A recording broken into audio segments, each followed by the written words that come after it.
ओम शांति। 7 मार्च 2023 बाबा के आज के महावाक्य हैं। बाबा समझाते, मीठे बच्चे, विजयी रतन बनने के लिए जीते जी मरकर देही अभिमानी बन बाप के गले का हार बनने का पुरुषार्थ करो। प्रश्न है, स्वदर्शन चक्र का राज स्पष्ट होते हुए भी बच्चों में धारणा नंबरवार होती है, क्यों? बाबा समझाते, क्योंकि ये ड्रामा बहुत कायदे अनुसार बना हुआ है। ब्राह्मण ही 84 जन्मों को समझकर याद कर सकते हैं, लेकिन माया ब्राह्मणों को ही याद में विघ्न डालती है, घड़ी घड़ी योग तोड़ देती है। अगर एक समान धारणा हो जाए, सब सहज पास हो जाए, तो लाखों की माला बन जाए।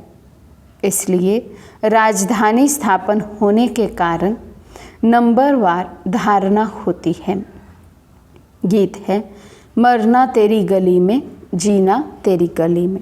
ओम शांति। बच्चों ने गीत सुना, ये है मर जीवा पने का जन्म।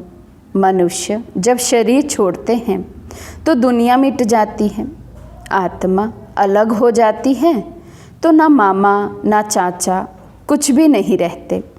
कहा जाता है ये मर गया, अर्थात आत्मा जाकर परमात्मा से मिली। वास्तव में कोई जाते नहीं हैं, परंतु मनुष्य समझते हैं आत्मा वापिस गई या ज्योति ज्योत में समाई। अब बाप बैठ समझाते हैं, ये तो बच्चे जानते हैं आत्मा को पुनर्जन्म लेना ही होता है। पुनर्जन्म को ही जन्म मरण कहा जाता है। पिछाड़ी में जो आत्माएं आती हैं, हो सकता है एक जन्म लेना पड़े, बस वे छोड़ फिर वापस चले जाएंगी। पुनर्जन्म लेने का भी बड़ा भारी हिसाब किताब है। बाबा कहते, कुछ आत्माओं का पाठ कितना है ड्रामा में, लास्ट के समय में आएंगी, शरीर लिया, जन्म लिया, साथ ही शरीर छोड़ फिर वापस परम धाम में चली जाएंगी। तो बाबा कहते ऐसा हिसाब किताब भी कुछ आत्माओं का होगा। करोड़ों मनुष्य हैं, एक एक का विस्तार तो नहीं बता सकेंगे। अब तुम बच्चे कहते हो, हे बाबा, हमारी देह के जो भी संबंध है वे सब त्याग, अब हम तुम्हारे गले का हार बनने आए हैं, अर्थात जीते जी आपका होने आए हैं। पुरुषार्थ तो शरीर के साथ करना पड़ेगा, अकेली आत्मा तो पुरुषार्थ कर ना सके।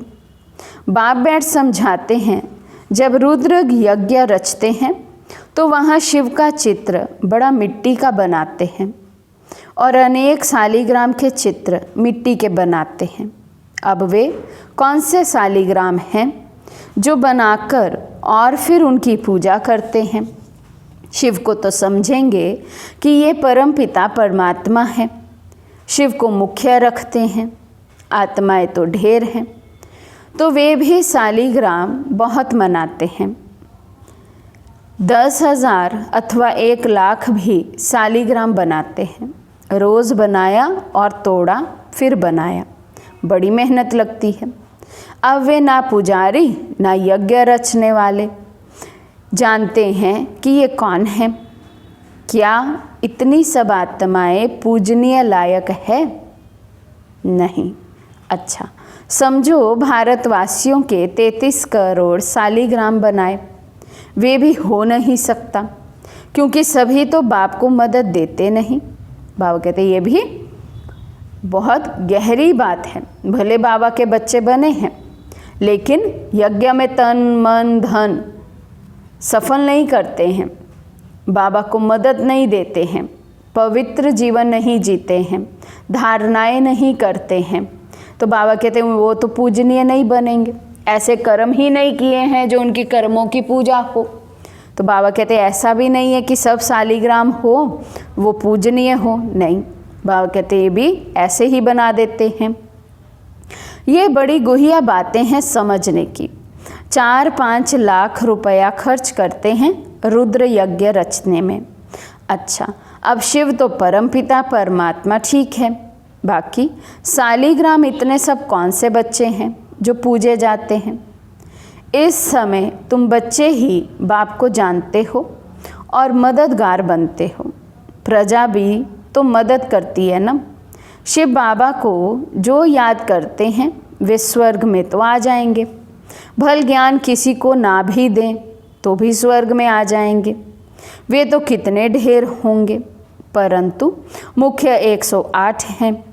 मम्मा भी देखो कितनी ज़बरदस्त रतन है, कितनी पूजी जाती है। अब तुम बच्चों को देही अभिमानी ज़रूर बनना है। जन्म जन्मांतर तुम देह अभिमानी रहे हो। कोई भी मनुष्य ऐसे नहीं कहेगा कि मैं आत्मा परम पिता परमात्मा की संतान हूँ। संतान हैं तो उनकी पूरी बायोग्राफी मालूम होनी चाहिए। पारलौकिक बाप की बायोग्राफी बड़ी ज़बरदस्त है। तो बच्चे कहते हैं, अब जीते जी मरकर बाबा हम आपके गले का हार ज़रूर बनेंगे। आत्माओं की भी बड़ी बड़ी माला है। वैसे ही फिर मनुष्य सृष्टि की बड़े ते बड़ी माला है। प्रजापिता ब्रह्मा है मुख्य। इनको आदम, आदि देव, महावीर भी कहते हैं। अब ये बड़ी गुहिया बातें हैं। तुम समझते हो हम सब आत्माएं एक निराकार बाप की संतान हैं और ये मनुष्य सृष्टि का सारा सीजरा है, जिसको जेनोलॉजिकल ट्री कहा जाता है। जैसे सरनेम होता है ना अग्रवाल, फिर उनके बच्चे पोतरे अग्रवाल ही होंगे। सीजरा बनाते ना, एक से फिर बढ़ते बढ़ते बड़ा झाड़ हो जाता है। जो भी आत्माएं हैं वे शिव बाबा के गले का हार है। वे तो अविनाशी है। प्रजापिता ब्रह्मा भी तो है। नई दुनिया कैसे रची जाती है? क्या प्रलय हो जाती है? नहीं, दुनिया तो कायम है। सिर्फ जब पुरानी होती है तो बाप आकर उनको नया बनाते हैं। अभी तुम समझते हो हम नए थे। हमारी आत्मा पवित्र नई थी, प्योर सोना थी। उनसे फिर हम आत्माओं को जेवर अर्थात शरीर भी सोना मिला। उसको काया कल्प तरु कहते हैं। यहाँ तो मनुष्यों की एवरेज आयु 40-45 वर्ष रहती है। कोई कोई की करके 100 वर्ष होती है। वहाँ तो तुम्हारी आयु एवरेज 125 वर्ष से कम होती नहीं। तुम्हारी आयु कल्प वृक्ष समान बनाते हैं। कभी अकाले मृत्यु नहीं होगी। तुम आत्माएं शिव बाबा के बच्चे हो। ब्रह्मा द्वारा ज़रूर ब्राह्मण पैदा होंगे। उनसे फिर प्रजा रची जाती है। पहले पहले तुम ब्राह्मण बनते हो, ब्रह्मा मुख वंशावली। शिव बाबा को तो एक है, फिर माता कहाँ? ये बड़ा गुहिया राज है।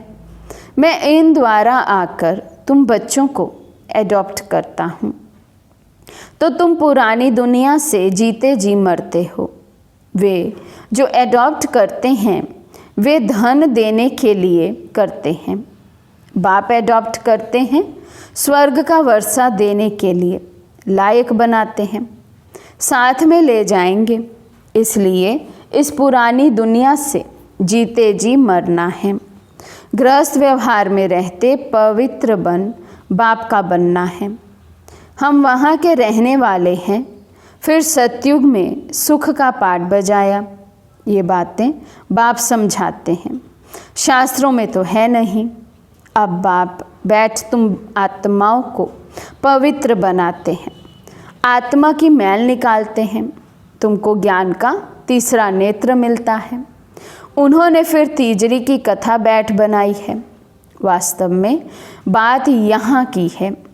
तुमको ब्रह्मांड से लेकर सारे सृष्टि के आदि मध्य अंत का सारा समाचार मिल जाता है। बाप एक ही बार आकर समझाते हैं। सन्यासी तो पुनर्जन्म लेते नहीं। ये तो आया और बच्चों को पढ़ाया, बस ये तो नई बात हो जाती है। शास्त्रों में ये बातें हैं नहीं। ये बहुत बड़ा कॉलेज है। कायदा है 1 हफ्ता तो अच्छी रीति समझाना पड़े, भट्ठी में बैठना पड़े। गीता का पाठ अथवा भागवत का पाठ भी 1 हफ्ता रखते हैं ना, तो 7 रोज़ भट्ठी में बैठना पड़े। विकारी तो सभी हैं, भले सन्यासी घर बार छोड़ निर्विकारी बनते हैं, फिर भी जन्म विकार से लेकर फिर निर्विकारी बनने लिए सन्यास करते हैं। कई पुनर्जन्म को भी मानते हैं, क्योंकि मिसाल देखते हैं। कोई बहुत वेद शास्त्र पढ़ते पढ़ते शरीर छोड़ते हैं तो उन संस्कारों अनुसार फिर जन्म लेते हैं, तो छोटेपन में ही शास्त्र अध्ययन हो जाते हैं। जन्म ले, अपने को अपवित्र समझ, फिर पवित्र बनने के लिए संन्यास करते हैं। तुम तो एक ही बार पवित्र बन देवता बनते हो, तुमको फिर संन्यास नहीं करना पड़ेगा, तो उनका संन्यास अधूरा हुआ ना। ये बातें खुद भी समझा नहीं सकते हैं, बाबा बैठ समझाते हैं। वे है उत्तम ते उत्तम बाप, जिसके तुम बच्चे बने हो। ये स्कूल भी है, रोज़ाना नई नई बातें निकलती हैं। कहते हैं आज गुहिया बातें सुनाता हूँ, नहीं सुनेंगे तो धारणा कैसे होगी। अब बाप बैठ समझाते हैं, तुम मेरे बने हो तो शरीर का भान छोड़ो। मैं गाइड बनाया हूँ वापस ले जाने। तुम हो पांडव संप्रदाय, वे जिस्मानी पंडे हैं, तुम रूहानी पंडे हो। वे जिस्मानी यात्रा पर ले जाते हैं, तुम्हारी है रूहानी यात्रा। उन्होंने तो पांडवों को हथियार दे युद्ध के मैदान में दिखाया है। अभी तुम बच्चों में भी ताकत चाहिए, बहुत होते जाएंगे तो फिर ताकत भी बढ़ती जाएगी। तो बाप बैठ समझाते हैं कि मैंने तुमको गोद में लिया है इस ब्रह्मा द्वारा, इसलिए इनको माता पिता कहा जाता है। ये तो सब कहते हैं तुम माता पिता, हम बालक तेरे। अच्छा, उनको तो गॉड फादर कहा जाता है, गॉड मदर तो नहीं कहा जाता। तो मदर कैसे कहते? मनुष्य फिर जगत अम्बा को मदर समझ लेते हैं, परंतु नहीं, उनके भी माता पिता हैं। उनकी माता भला कौन सी है? ये बड़ी गुहिया बातें हैं। गायन तो है, परंतु सिद्ध कौन करे? तुम जानते हो ये माता पिता है, पहले है माता। बरोबर तुमको इस ब्रह्मा माता के पास पहले आना पड़े। इनमें प्रवेश कर तुमको एडॉप्ट करता हूँ, इसलिए ये माता पिता ठहरे। ये बातें कोई शास्त्र में नहीं है, ये बाप बैठ समझाते हैं। कैसे तुम मुख वंशावली बनते हो, मैं ब्रह्मा मुख से तुमको रचता हूँ। कोई राजा है, कहेंगे मुख से तुमको कहता हूँ तुम मेरे हो, ये आत्मा कहती है, परंतु उनको फिर भी माता पिता नहीं कहेंगे। ये बड़ी वंडरफुल बात है। तुम जानते हो हम शिव बाबा के बने हैं, तो ये देह का भान छोड़ना पड़े। अपने को आत्मा अशरीरी समझना मेहनत का काम है। इसको कहा ही जाता है राजयोग और ज्ञान, दोनों अक्षर आते हैं। मनुष्य जब मरते हैं तो उनको कहते हैं राम राम कहो, या गुरु लोग अपना नाम दे देते हैं। गुरु मर जाता है तो फिर उनके बच्चे को गुरु कर देते हैं। यहाँ तो बाप जाएंगे तो सभी को जाना है। ये मृत्यु लोक का अंतिम जन्म है। बाबा हमको अमर लोक में ले जाते हैं, वाया मुक्ति धाम जाना है। ये भी समझाया जाता है जब विनाश होता है तो ये कलयुग का पुर नीचे चला जाता है, सतयुग ऊपर आ जाता है। बाकी कोई समुद्र के अंदर नहीं चले जाते हैं। यहाँ तुम बच्चे सागर के पास आते हो रिफ्रेश होने। यहाँ तुम सन्मुख ज्ञान डांस देखते हो। दिखाते हैं गोप गोपियों ने कृष्ण को डांस कराई। ये बात इस समय की है। चात्रक बच्चों के सामने बाप की मुरली चलती है। बच्चों को भी सीखना पड़े, फिर जो जितना सीखे। समझाना है बेहद के बाप से स्वर्ग का वर्षा लो। हे भगवान कहते हो वे तो है रचयिता, ज़रूर स्वर्ग ही रचेंगे। ये एक ही बाप है जो स्वर्ग रचते हैं, वो फिर आधा कल्प चलता है। बाबा तुम्हें कितने राज समझाते हैं। बच्चों को मेहनत कर धारणा करनी है। स्वदर्शन चक्र का राज भी बाबा ने कितना साफ बताया है। 84 जन्मों के चक्र को ब्राह्मण ही याद कर सकते हैं। ये है बुद्धि का योग लगाकर चक्र को याद करना, परंतु माया घड़ी घड़ी योग तोड़ देती है, विघ्न डालती है। सहज हो तो फिर सब पास कर लें, लाखों की माला बन जाए। ये तो ड्रामा ही कायदे अनुसार है। मुख्य है 8, उनमें फर्क नहीं पड़ सकता। त्रेता के अंत में जितने प्रिंस प्रिंसेस हैं सभी मिलकर ज़रूर यहाँ ही पढ़ते होंगे। प्रजा भी पढ़ती होगी। यहाँ ही किंगडम स्थापन होती है। बाप ही किंगडम स्थापन करते हैं और कोई प्रेस्पेटर किंगडम नहीं स्थापन करते। यही बड़ा वंडरफुल राज है। सतयुग में लक्ष्मी नारायण का राज्य कहाँ से आया? कलयुग में तो राजा ही है नहीं, अनेक धर्म हैं। भारतवासी कंगाल है। कलयुग की रात पूरी हो, दिन शुरू हुआ और बादशाही चली। ये क्या हुआ? अल्लाह अव्वल दिन का खेल दिखाते हैं ना, तो कारून के खजाने निकल आते हैं।